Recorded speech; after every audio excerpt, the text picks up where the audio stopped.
이제 마무리해 보겠습니다. 자, 어디를 보시느냐. 자, 이제 여러분들 교재에서 235페이지. 자, 중단에 동그라미 3 등기 신청 방법이라는 제목을 한번 찾아주시고 형광펜을 그대로 그어보세요. 자, 그걸 왜 거보셔야 되느냐 하면은, 자, 고개 들어보세요.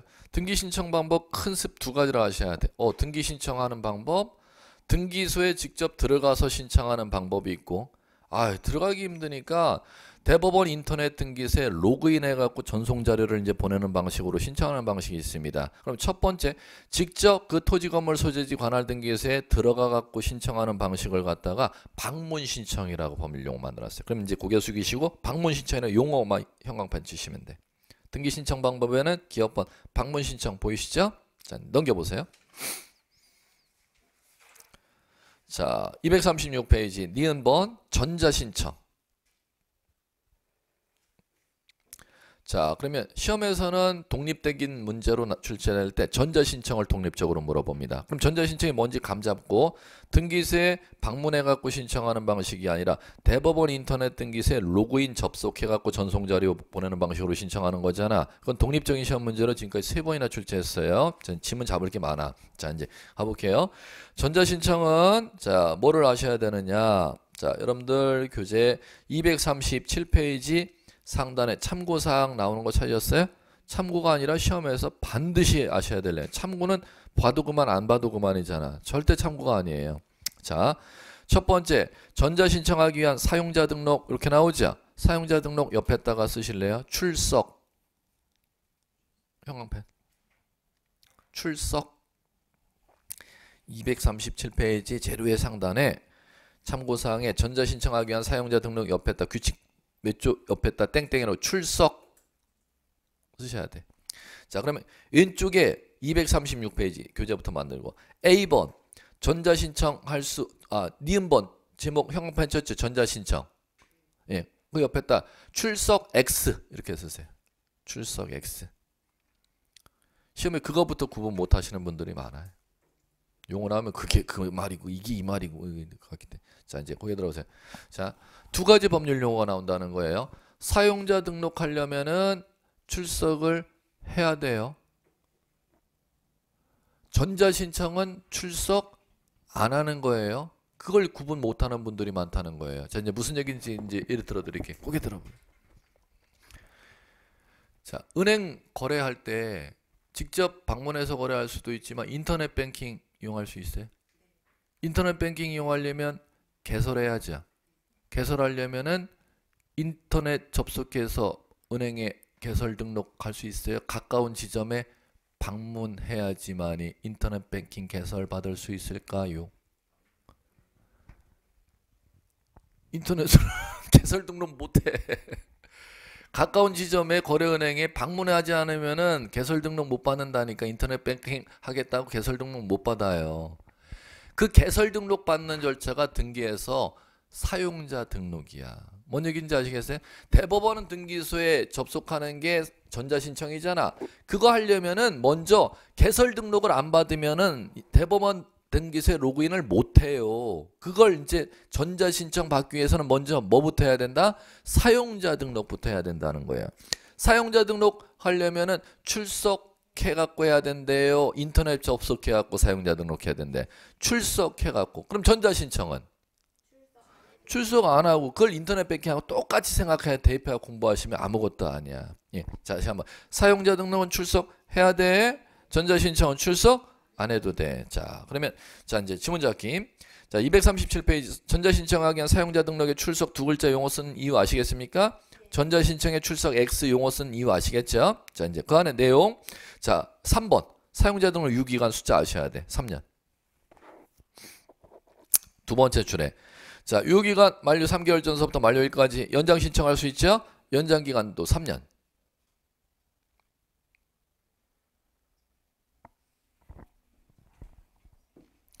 연장 기간도 몇 년? 3년. 자, 됐어요. 그럼 이제 사용자 등록을 등기소에 가서 했죠? 그러면 이제 집에 와서 등기하고 싶으면 대법원 등기소에 로그인 하는 게 이제 전자 신청입니다. 그러면 왼쪽으로 이제 가시면 돼. 자, 236페이지 왼쪽에 A번 전자 신청할 수 있는 자 제목 그대로 형광펜. 자, 로마 숫자 1 당사자 본인의 등기 신청하는 경우 사용자 등록을 한 자연인 외국인 형광펜. 자연인 외국인. 그리고 두 번째 줄에 법인 형광펜. 자주 출제 단답이지만 누구와 누가 전자 신청할 수 있대요? 자연인하고 외국인하고 법인이 전자 신청할 수 있대요. 그러면 여러분 고개 들어보세요. 종중, 문중 같은 데를 뭐라고 부르죠? 권리 능력 없는 사단. 권리 능력 없는 사단의 경우는 전자 신청 제도를 아직까지는 절대 이용을 못하도록 만들어놨어요. 누구만 이용할 수 있대요? 자연인하고 외국인까지도 포함하는데 그리고 법인도 이용할 수가 있는데 누구는 전자 신청 제도 이용 못한대요? 권리 능력 없는 사단, 재단은 이용할 수가 없어요. 아직까지는. 자, 그 다음에 자 로마 숫자 2. 자, 고개 들어보시고 로마 숫자 2에는 먼저 이해하고 키워드 칠게요. 자, 위임장을 받은 사람이 로그인할 수가 있죠. 그럼 위임장을 받은 사람이 로그인하면 대리인에 의해 전자 신청하는 거 아니야. 무슨 얘기인지 아시겠어요? 자, 위임장 받은 사람이 로그인을 하려면 대리인에 의한 등기 신청이라고 하는데 등기소에 들어오는 걸 수수료 받아서 업으로 하는 자격증을 소지한 자 아니고는 절대 전자 신청제도 이용 못합니다. 이거는 왜 그렇게 만들어놨냐면 밥그릇 때문에. 밥그릇 챙겨주려고. 그럼 등기소에 들어온 걸 업으로 해서 수수료를 받을 수 있는 자격증을 소지한 자격증의 이름이 우리나라는 딱 두 가지가 있어. 법무사하고 변호사하고. 그러면 수수료 위임장 받은 사람이 대법원 등기소에 로그인하려면 누구만 로그인할 수 있대요? 변호사, 법무사 아니고는 로그인이 안 된대. 이거는 고개 들어보세요. 방문 신청에도 똑같이 적용됩니다. 방문 신청에도 등기소에 위임장 받은 사람이 들어가죠. 중개사 들어갔다가는 형사처벌 받아. 왜? 밥그릇. 죽게 생겼으니까 지금 밥 벌어먹기 죽게 생겼으니까 밥그릇 챙겨주는 거예요. 법에서. 누구한테? 변호사, 법무사한테. 그럼 여러분들이 그러면은 밥그릇이 누구 밥그릇이 더 크니까? 중개사 밥그릇이 변호사, 법무사보다 훨씬 커. 그러니까 지금 대법원에서 지금 계속 소송 중이잖아. 먹고 살지를 못하니까. 누가? 그 변호사, 법무사 애들이 이쪽 밥그릇 좀 달라고 지금 소송 계속 지금 진행하고 있잖아요. 패했는데도 불구하고 계속 쑤셔놓고 계속 로비 활동 벌이잖아요. 나중에 한번 보세요. 변호사 법무사 사무실에서 여러분한테 상납하러 오는지 여러분들이 변호사 법무사 사무실에 가 상납하는지를 한번 나중에 보세요. 여러분들이 변호사 법무사 사무실에 찾아갈 일 절대 없어. 근데 변호사 사무장, 법무사 사무장은 여러분들 명절 때 꼬박꼬박 찾아와. 진짜라니까? 어떻게 그렇지? 보세요 나중에. 꼬박꼬박 찾아와요. 꼬박꼬박 명절 선물 꼭 가져와. 법무사 사무장들이 여러분 사무실에 들려서 자격증 따고 개공해야 말이지 뭐. 중개사가 법무사 사무실 갈 일이 없어. 전화 한 통 하면 막 칼같이 오고 걔네 명절마다 꼬박꼬박 선물해줘. 자기 거래처. 여러분 밥그릇이 더 크니까. 그러니까 자부심 가지셔야 돼요. 여러분들 자격증 공부하는 거. 나중에. 자, 그 다음에 갈게요. 자, 이제 대리인은 그러면은 누구만이 로그인 할 수가 있다? 변호사, 법무사. 밥그릇 챙겨주기 위해서 그런 겁니다. 그럼 당사자가 할 때는 자연인, 외국인, 법인 다 가능하고. 자, 이제 그 정도만 정리하시면 돼. 네, 됐고요. 자, 이제 그 다음에 정리하셔야 되는 게, 자, 교재 앞으로, 교재, 앞으로가 아니구나. 자, 뒤로 넘겨보세요. 뒤로 넘겨보시면은 240페이지 법률 규정에 의한 등기 절차 양가로 1 큰 제목을 보세요. 등기관 직권에 의한 등기 나오죠. 그 다음에 밑에 하단에 법원의 명령에 의한 등기라고 하단에 나오죠. 그러면 그 등기관 직권에 의한 등기가 동그라미로 일련 번호가 14가지가 있어. 그건 오늘 배울 얘기가 아니고 뒤에 다음 주에 3주에 걸쳐서 강론에 배울 등기를 갖다 3주에 앞으로 배울 등기를 다 앞에다 몰아놓은 겁니다. 그러니까 지금 그걸 볼 필요는 없어. 강론에서 그걸 하나하나 이제 다음 주서부터 배워나갈 거니까. 아셨죠? 자, 이제 그러면 우측으로 오시면 241페이지에 등기 신청 당사자 찾으셨습니까? 자, 이제 그거 정리하셔야 돼요. 등기 오타네. 등시가 아니라 등기 신청의 당사자는 등기 권리자 의무자가 될 수 있는 당사자 능력을 갖추고 등기 신청 능력을 갖춰야 된다 해놓고 01 등기 신청 당사자 능력 이렇게 나오죠. 옆에다가 쓰십시오. 옆에다가 쓰십시오. 민법의 권리 능력.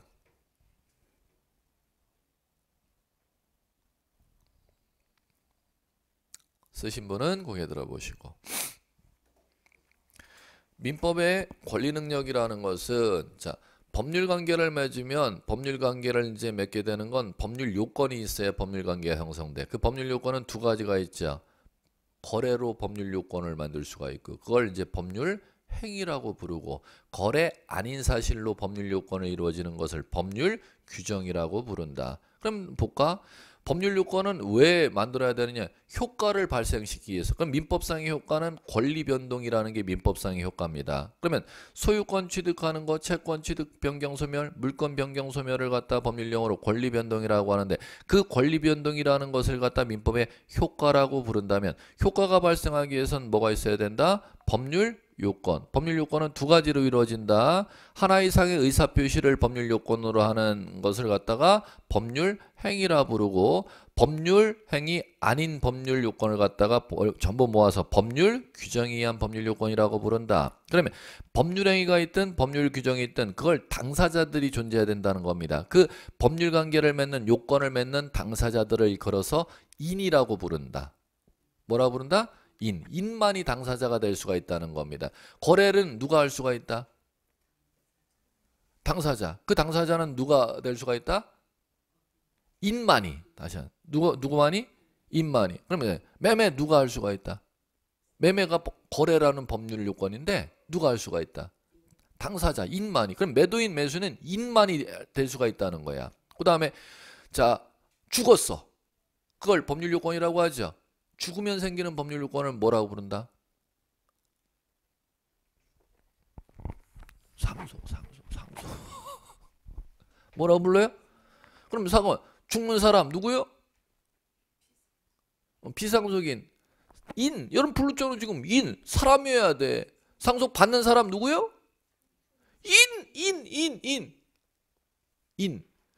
법률 관계를 맺게 되면 그 법률 요건이든 거래로 법률 요건을 맺든 거래 아닌 법률 규정으로 법률 요건을 맺든 당사자는 반드시 인만이 당사자의 자격이 있어요. 누구만이? 인만이. 그걸 등기법에서는 등기 신청의 당사자 능력 이렇게 부르는 거예요. 그러면 이거는 결국 등기부의 재산권을 본인 앞으로 등기할 수 있는 지위 자격을 가리켜서 당사자 능력 이렇게 부르는 겁니다. 이걸 민법에서는 권리 능력이라는 용어를 사용하는 것이고 그러면 당사자 능력 누구한테 인정되는지 보세요. 양가로 1 자연인 그대로 형광펜 치시면 돼. 양가로 2 법인 두 개만 형광펜 치시면 돼. 자 그러면 자 자연인과 법인만이 등기 신청 당사자 능력이 인정되는 거죠. 교재 넘겨볼까요? 242페이지.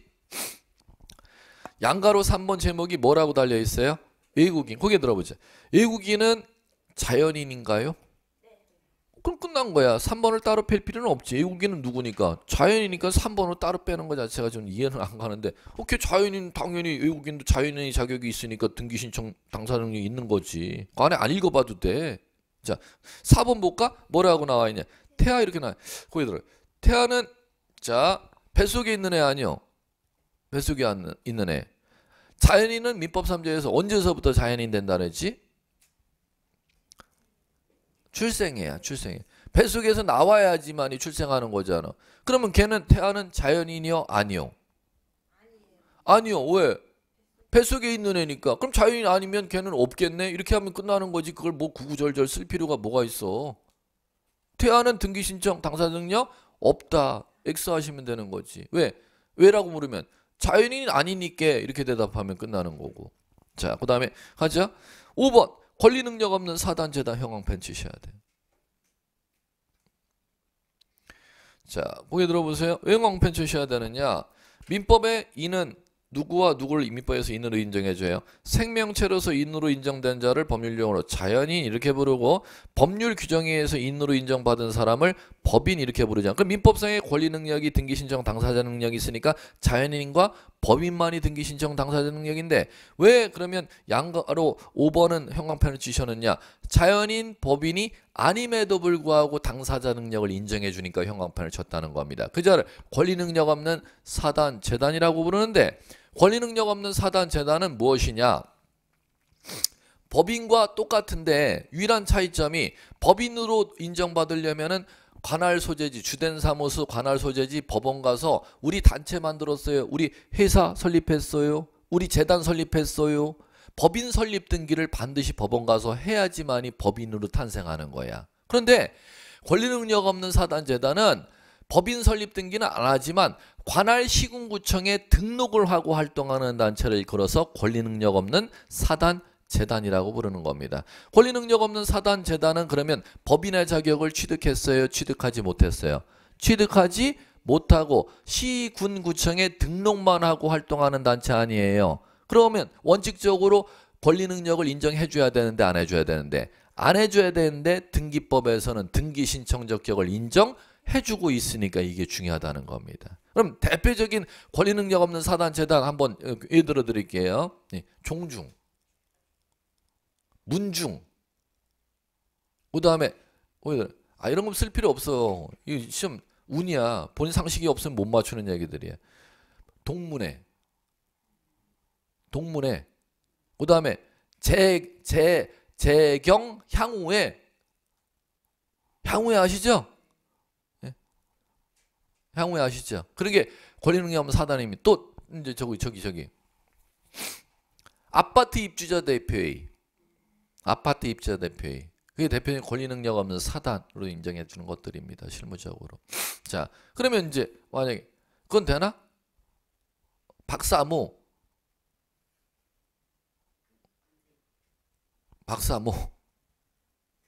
될까요? 안 될까요? 등록하면 돼. 그럼 등록할까요? 안 할까요? 네? 등록할까 안 할까? 그 회장님이 등록을 할까 안 할까? 절대 안 해. 다 노출되는데 재산이 회원들 삥 뜯는 이게 다 노출되는데 자기 명의로 못 하는데 이걸 하겠어요? 절대 안 하겠지. 해병 전후에 이게 다 저기예요. 권리 능력 없는 사단이에요. 뭔 얘기인지 아시겠죠? 해병 전후에 결성돼 있고 각 지부 다 결성돼 있어 안 돼 있어요. 그게 다 권리 능력 없는 사단이에요. 뭔 얘기인지 아시겠죠? 자, 그 다음에 구체적인 사례에 따라서는 달라지니까 뭐라고 얘기를 못 드려요. 본인 상식이 있어야 뭐 맞추신. 단순하게 이제 법률용 권리 능력 없는 사단 이렇게 하면 맞추기가 쉬운데 사례로 제시되면 달라지기 때문에 그건 상식에 맡겨야 돼. 내 상식이 얼마나 되는지를 갖다가. 자, 그 다음에 6 학교 나왔죠? X 하시면 돼. 끝. X.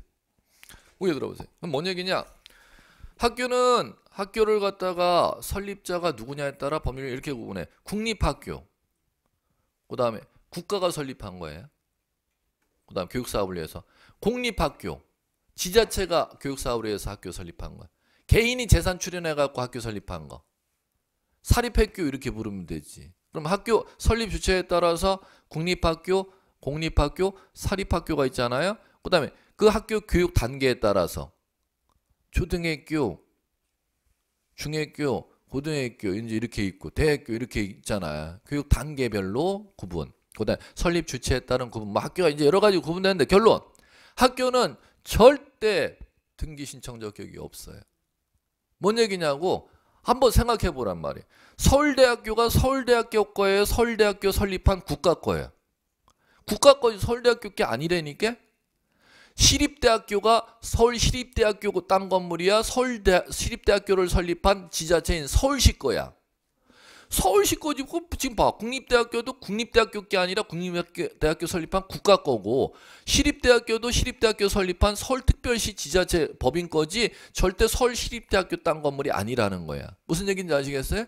그러면 학교는 어떤 경우든 절대 법인이 안 되고 학교를 설립한 법인 앞으로 등기하는 거지. 뭔 얘기인지 아시겠죠? 그럼 국립대학교 거는 국립대학교 설립한 국가 명의로 등기하는 거고, 공립학교는 공립학교를 설립한 지자체 명의로 등기하는 거고, 사립학교는 사립학교를 설립한 법인, 사단, 재단 법인 명의로 등기하는 거지. 학교 설립한 무슨 학원이 있잖아. 그 학원이 법인이지 학교 자체가 법인이 아니잖아. 무슨 얘기인지 아시겠죠? 근데 학교는 올 X가 되는 겁니다. 학교 명의로는 절대 등기할 수가 없고 학교 설립한 설립자인 법인 명의로 등기하는 거야. 이렇게 공부를 하셔야 된다는 것이죠. 뭔 얘기인지 아시겠어요? 예. 자, 그다음에 자, 오른쪽 양가로 7 민법상 조합 X 하셔야지. X. 자, 민법상 조합은 절대 계약 관계이지 법인이 아닙니다. 고개 들어보시죠. 민법상 조합이 어떤 거냐면은 우리 공동사업을 목적으로 동업계약을 체결하는 동업계약의 이름을 법률용어로 민법상 조합계약 이렇게 부르는 겁니다. 그럼 가령 이거지. 자, 우리 저 시골에 지금 젖소 길러갖고 우리 거기에서 수익을 갖다 같이 하기로 하고 우리 투자금 계약을 맺는 거야. 그러면 4억씩 투자하면 그 4억 투자금으로 땅을 갖다 매입하죠.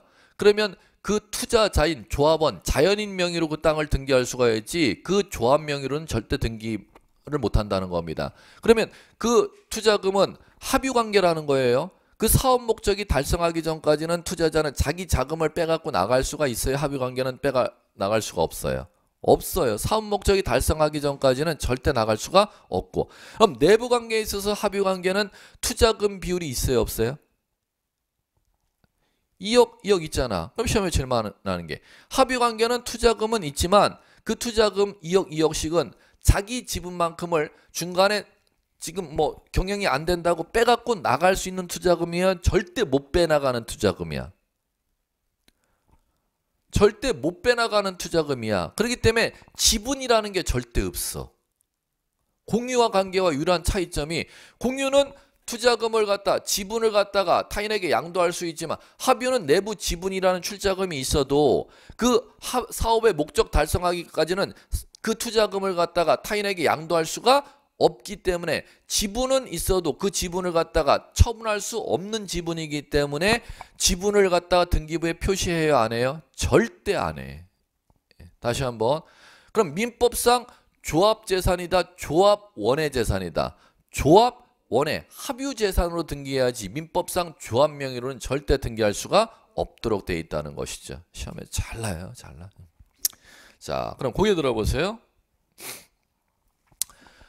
이번에는 민법상 조합이 아니고 여러분들이 민법상 조합은 이제 민법을 배워야지만 이제 배울 수 있는 조합인데 민법상 조합이 아니고 여러분들이 상식으로 들었던 조합들이 금융권 조합들이 있죠. 무슨 조합이 있어요? 농협협동조합, 축산업협동조합, 수산업협동조합이 금융조합이잖아. 그건 법인이야. 뭔 얘기인지 아시겠어요? 예. 그 다음에 도시개발사업조합 들어보셨죠? 들어야 돼. 안 들으면 안 돼. 도시개발사업 하면은 조합 설립 반드시 해야죠. 할 수 있어요? 해야 돼? 해야 돼요? 도시주거환경정비사업 하면 재건축조합, 재개발조합, 도시주거환경관리사업조합 들어보셨어요? 예? 가로주택사업조합 들어보셨어요? 안 들어봤어요? 들어봐야 돼. 앞으로 공법수업 들어볼 거예요. 안 들어보면 시험 문제 못 맞춰. 조합 문제 두 문제가 안 나면 공법 시험 문제가 아니기 때문에. 그 조합 문제는 도시개발 사업의 조합이 있고 도시주거환경정비 사업의 조합이 있고 그 다음에 주택법의 지역주택조합. 요새 가장 많이 이제 질문하는 게 지역주택조합이야. 근데 지역주택조합은 조합원 모집하기가 힘들어. 그건 나중에 이제 실무할 때 하기로 하고. 자, 그러면 어쨌든 있어요. 그러면 여러분들이 이제 듣는 이제 도시개발사업조합이나 재건축조합이나 재개발조합이나 그다음에 가로주택정비사업조합이나 주거환경관리사업조합이나 그다음에 지역주택조합이 있잖아요. 그 조합들은 다 법인이야. 법인. 그러면 여러분들이 공부하기 전에 그런 용어들은 다 들어보셨잖아. 재건축조합이라는 거 안 들어보고 우리나라에서 사는 사람 뭐 분은 안 계시잖아. 근데 농협이라는 거 여러분들 안 들어보시고 지금까지 평생 사셨던 분은 안 계시잖아. 그러니까 여러분들이 알고 있는 들어봤던 조합이라는 건 다 법인이라고 생각하면 시험 문제 다 맞아. 근데 이 중개사 공부하면서 들어봤던 조합이 있어. 나 이 공부하기 전엔 알지도 못했는데 민법상 그렇기 때문에 여러분들이 공부를 시작하고 나서 들어봤던 조합을 시험에서는 제시를 해요. 뭐라고 제시해? 민법상 조합이라고 앞에 아이 시험에서 친절하게 제시를 해. 무슨 얘기인지 아시겠어요? 그럼 무슨 조합만 법인이 아니야 이렇게 공부하시면 다 맞느냐? 민법상 조합이라고 지문이 제시될 때면 이건 법인이 아니야 이렇게 공부하시면 돼. 그러면 내가 공부를 하기 전에 조합이라고 들어봤던 조합들은 다 법인이야 이렇게 공부하시면 다 맞출 수가 있어. 뭔 얘기인지 아시겠죠? 예. 자, 그 조합에서 뭐만 빼고는 다 법인이야. 민법상 조합만 빼고는 전부 법인이야 이렇게 공부하시면 전부 맞춰낼 수가 있어요. 자, 됐고요. 자, 그 다음에 넘겨보세요. 244페이지. 244페이지 보시면은 자, 등기 신청 능력 문제인데 그건 뭐 민법의 기초 주제니까 등기법과는 상관없는 주제예요. 3번 등기 신청의 주체 나오죠. 자, 이제 요거는 뭘 이제 배우는 거냐면은 보세요. 등기 신청의 주체라고 이제 용어가 나오는데 이 용어는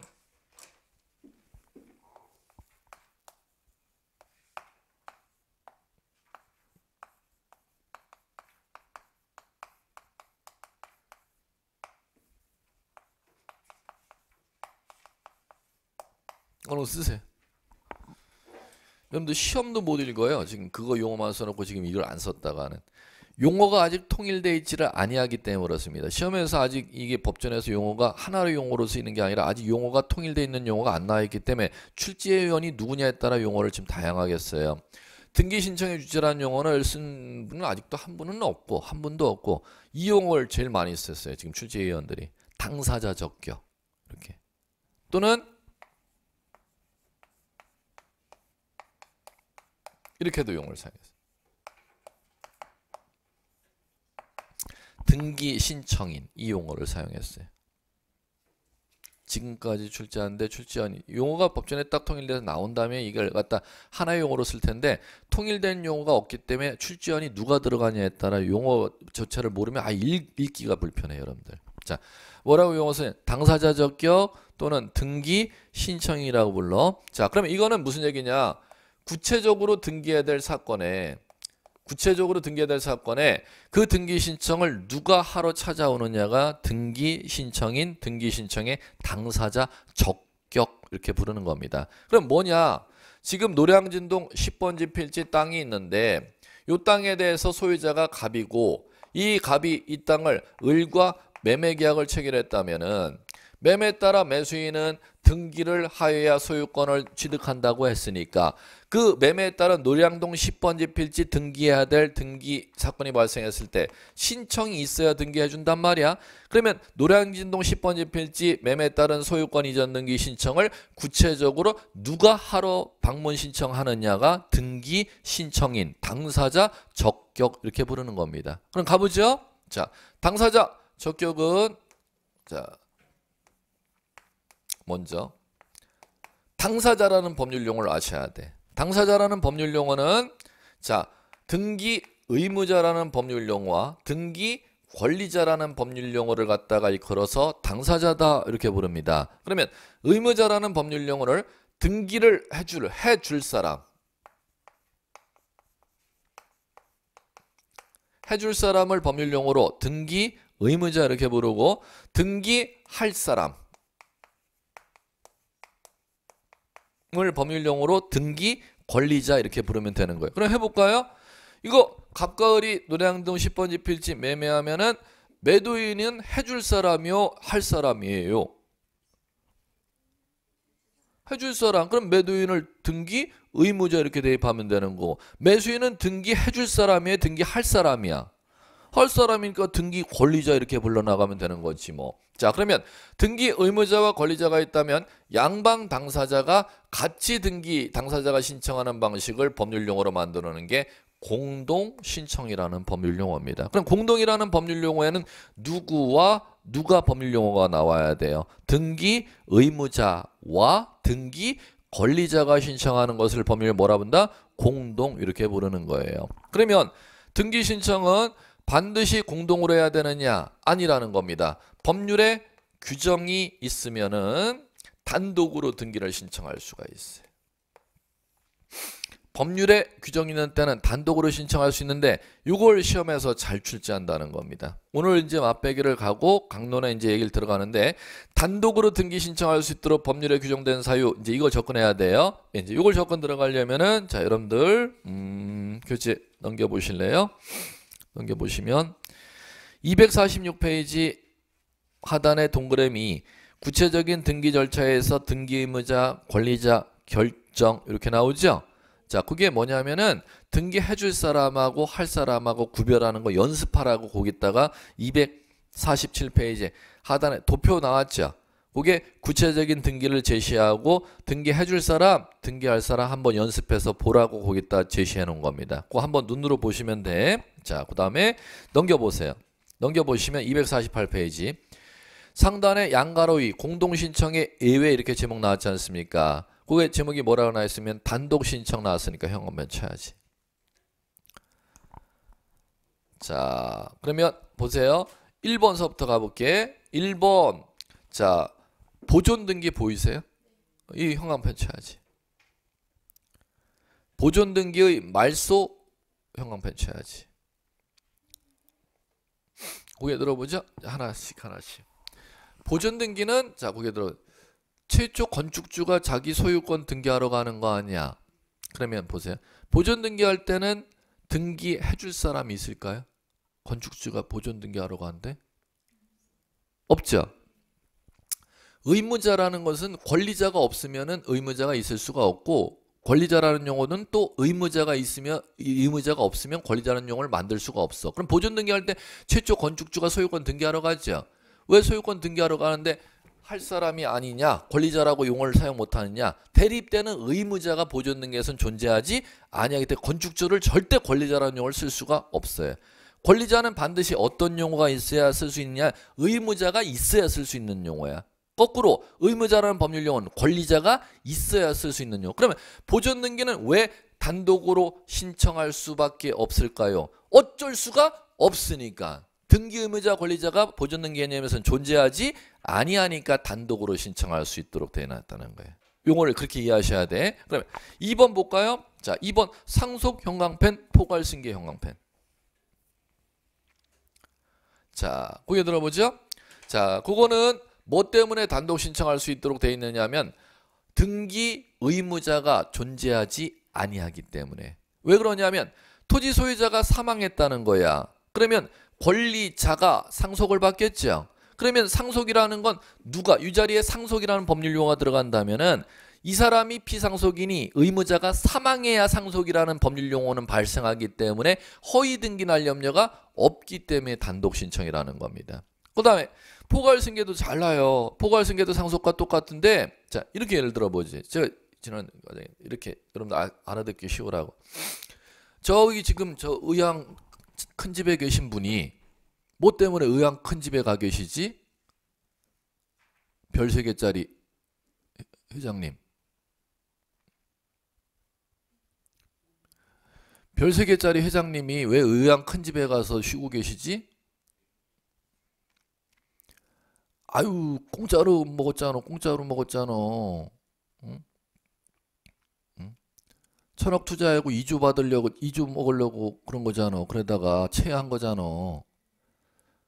그럼 의왕의 큰 집에 계신 별 3개짜리 회장님이 원래 뭐 가지고 있었는데 삼성물산 지분 가지고 있었는데 제일모직 지분을 갖다가 인수합병한 거 아니야. 국민연금공단에서 오케이 해줘갖고 그죠? 그러면 합병해서 소멸되는 회사는 어디예요? 제일모직이잖아. 합병해서 인수하는 회사는 회장님이 갖고 계신 삼성물산 지분 주식이죠. 그러면 제일모직이 소멸하는 회사, 인수합병하는 회사는 삼성물산이라는 거야. 그러면 제일모직의 땅 건물, 주식 말고 땅 건물 명의를 갖다 인수합병 이제 삼성물산이 했으니까 땅 등기 명의를 가져와야 되잖아. 그러면 삼성물산이 등기 권리자가 되는 거야. 등기 권리자가 단독으로 신청한다 이렇게 돼 있다는 거예요. 왜 그럴까? 한 번만 우리 생각해 보기.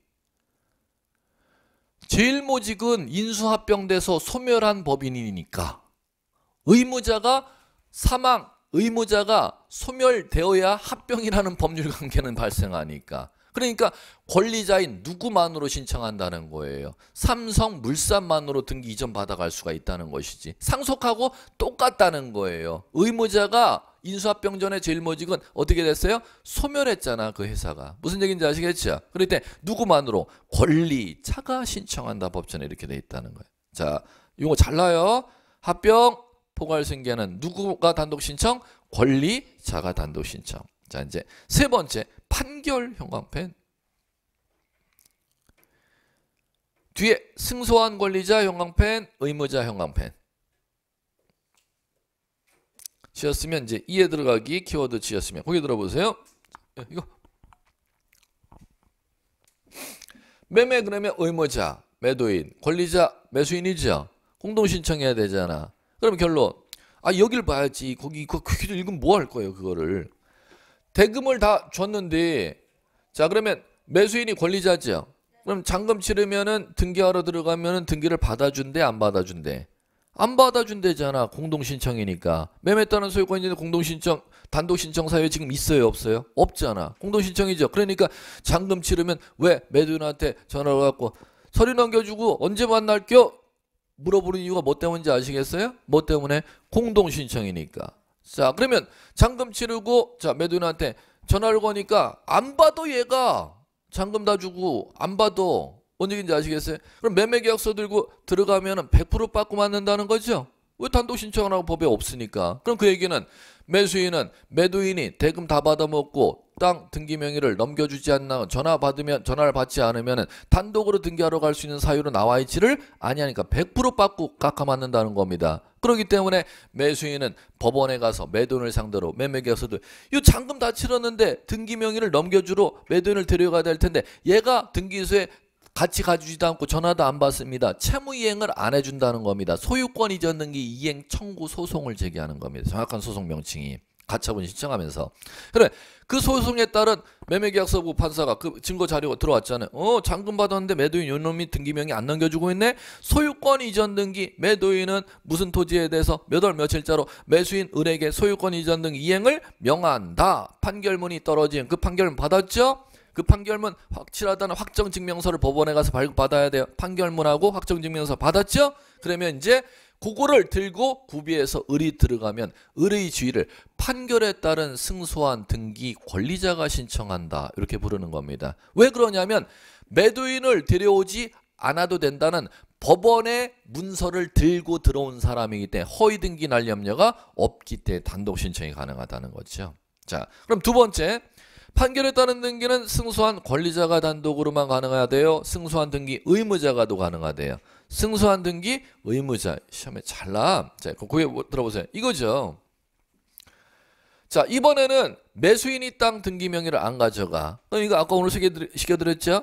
매수인이 땅 등기 명의를 안 가져가면 재산세가 매도인 명의로 나오잖아. 그 조세상의 불이익을 면하기 위해서 매도인이 땅 산 사람이 명의 안 가져가니까 내가 매매계약서 봐요. 나 대등금 받아봤고 내가 소유자인데 매수인 땅 등기 명의 안 가져가니까 이전시키러 왔어요. 매도인이 들어가면 등기 해줄까 안 해줄까? 안 해줘. 왜?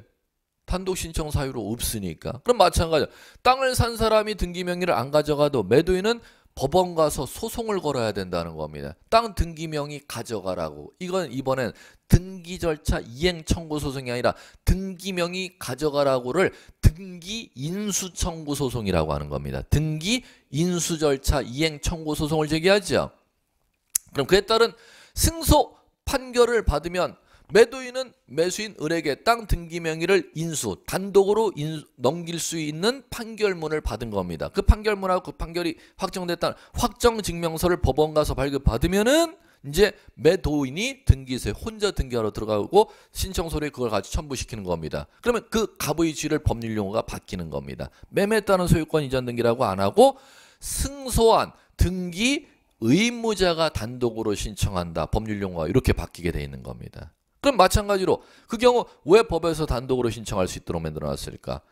법원의 문서를 들고 온 사람이기 때문에 허위 등기 날 염려가 없기 때문에 단독 신청할 수 있다고 해놨지. 그럼 판결에 따른 등기는 두 가지가 다 가능하다는 거죠. 승소한 권리자가 단독으로, 승소한 등기 의무자가 단독으로 두 가지 익히셔야 돼. 자, 그러면 자 4번 부동산 표시 변경 경정 나오죠?